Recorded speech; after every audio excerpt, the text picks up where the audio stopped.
Minha amiga e meu amigo, nessa última terça-feira, dia 10 de junho, quando o presidente Jair Messias Bolsonaro estava sendo inquirido no Supremo Tribunal Federal, no âmbito do inquérito que trata da suposta tentativa de golpe de Estado, na condição de indiciado, em dado momento ele fez uma brincadeira dirigida ao ministro Alexandre de Moraes.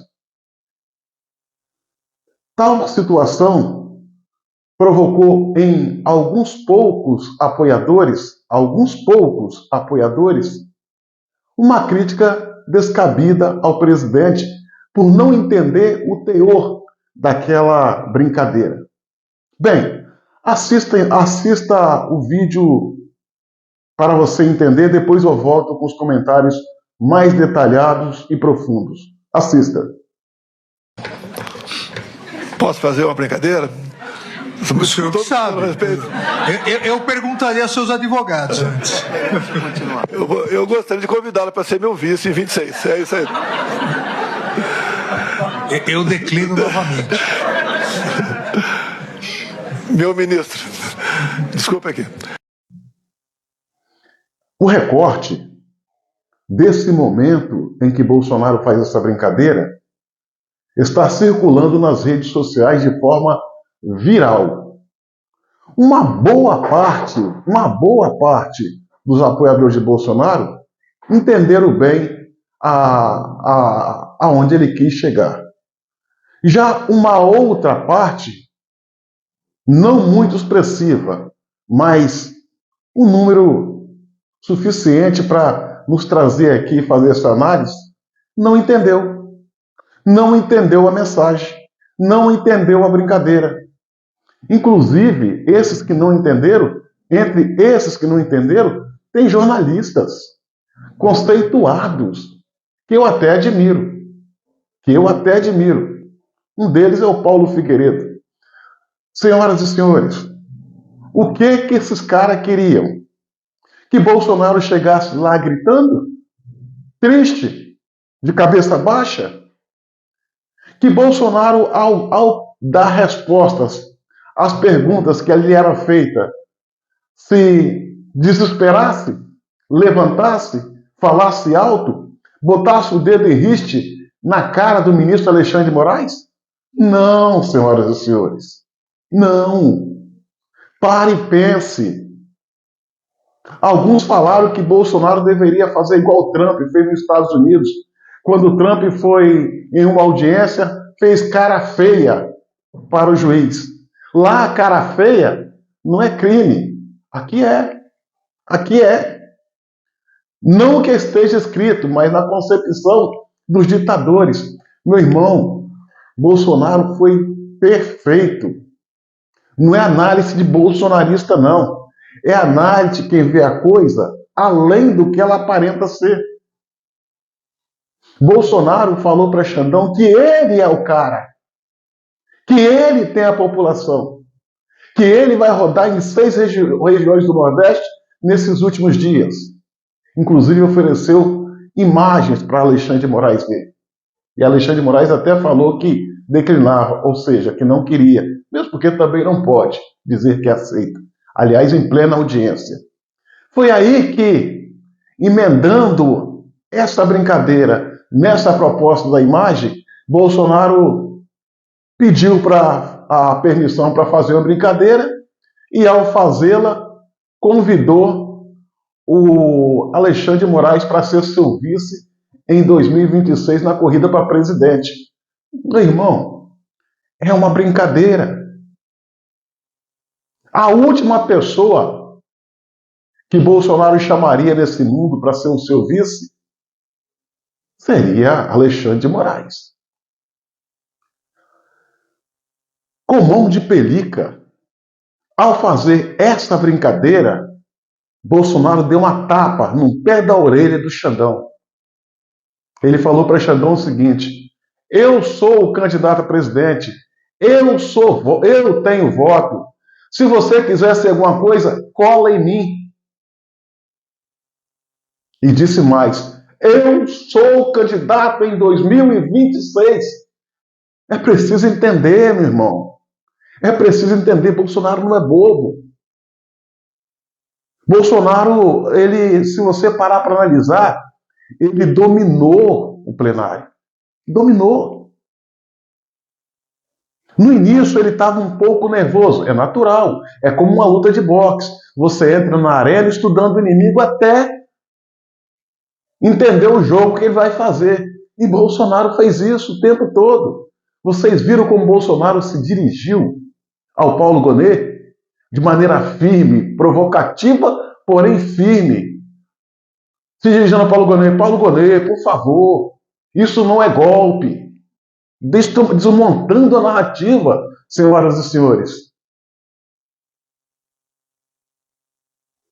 A imprensa, por exemplo, em especial a Rede Globo, está no veneno com o Supremo Tribunal Federal e Alexandre de Moraes, porque eles entenderam que Alexandre de Moraes não fez as perguntas que deveria fazer. Não fez porque não tinha que fazer, não tem como fazer, não tem base, não tem sustentação. Não foi só Bolsonaro que destroçou a narrativa da tentativa de golpe de Estado. Todos os demais ouvidos anteriormente, Bolsonaro só veio para jogar a pá de cal. Bolsonaro entrou grande naquele tribunal, nesse último dia 10, e saiu gigante. Ele falou na cara, repito, de Alexandre de Moraes: eu sou candidato em 2026. Em tom de brincadeira, quer ser meu vice? Vice, na rabeira, na sombra. Então, senhoras e senhores, é preciso entender. Eu fico triste quando eu vejo algumas pessoas que eu admiro pela intelectualidade, pela inteligência, igual o jornalista Paulo Figueiredo, que está criticando o Bolsonaro. Bom, ele critica, mas ele está lá nos Estados Unidos. Ele não está no olho do furacão. Para ele é muito fácil, lá nos States, fazer a sua análise equivocada e dar as suas opiniões, direito dele. Opiniões enviesadas. A própria imprensa se rendeu ao Bolsonaro. A própria imprensa disse que Bolsonaro usou o julgamento para fazer uma live. E fez também. Ele fez uma live transmitida para o mundo. Em pleno julgamento, ele falou dos seus feitos como presidente. Falou dos seus acertos, dos seus erros. Teve a humildade de conhecer algumas atitudes que ele não repetiria. Ele fez também uma live com o Xandão na plateia. Porra! Então, meu irmão, o cara não é bobo. Tudo que o cara falou, tudo que o cara fez, até aqui, deu certo. Todas as previsões foram acertadas. Ah, mas perdeu a eleição. Não, perdemos a eleição? O que significa a perda da eleição de 2022? A perda de uma batalha e não da guerra. Nós estamos no jogo. Ele sabe o que faz. Sabe o que faz. Então nós temos que confiar. Tudo que a esquerda quer nesse momento é que a gente rache. Que a gente apedreje o presidente por causa de uma palavra, uma brincadeira ou um gesto que a gente não entende. Amigos nossos, aliados nossos, líder nosso, não tem defeito. O inimigo, se não tiver, a gente cria ou potencializa. É simples, pô. A hora agora não é de divisão. A hora agora é de somar. A hora agora não é de caminhar peito a peito, mas sim ombro a ombro. Nós temos um país a salvar. O capitão foi fenomenal. Dentro do plenário do Supremo Tribunal Federal, com Alexandre na frente dele, ele dominou. Se esperavam ele de cabeça baixa, ele chegou de cabeça erguida, tranquilo, sereno, fazendo piadas. e sendo aquele Bolsonaro, o tiozão, fazendo piada, botando todo mundo para sorrir. Eles queriam que ele chegasse humilhado. Ele não chegou. Queria que ele chegasse de cabeça baixa. Ele não chegou. Ele chegou olhando para frente e para o alto, mostrando quem é que manda. Nós temos que aprender a fazer leituras. Nós precisamos aprender a enxergar além das aparências. Não pense que os senhores que o Bolsonaro ter feito aquela piada, ele está de teretetê com Alexandre de Moraes. Isso é política. E na política, você pode até sentir mágoa, mas não pode demonstrar. Porque a política é a arte de engolir sapos e arrotar borboletas. Mais uma vez, Bolsonaro tem razão.